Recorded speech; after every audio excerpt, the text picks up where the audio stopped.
Welcome to Let Me Fix This. Enjoy the video. In this video, I will show you how to make beef udon soup. First, let's create the heart of our dish, the dashi broth.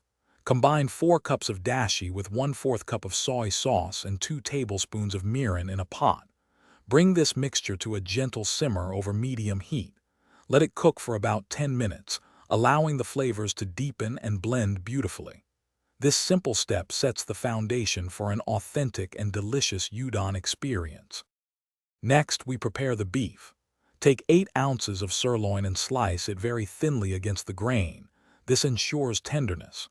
Marinate the beef slices in 1 tablespoon of soy sauce and a small pinch of sugar for about 5 minutes. Then, in a separate pan, quickly sear the beef over high heat for just 1 to 2 minutes until it's lightly browned and cooked through. This quick sear locks in the flavor and keeps the beef juicy.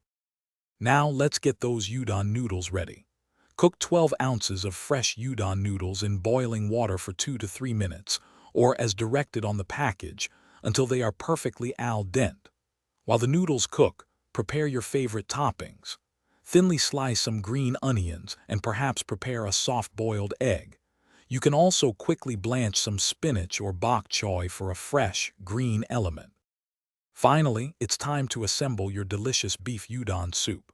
Divide the freshly cooked udon noodles evenly into 2 large serving bowls.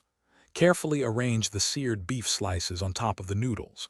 Then, artfully place your prepared toppings, such as green onions, soft-boiled egg, and blanched greens, around the beef.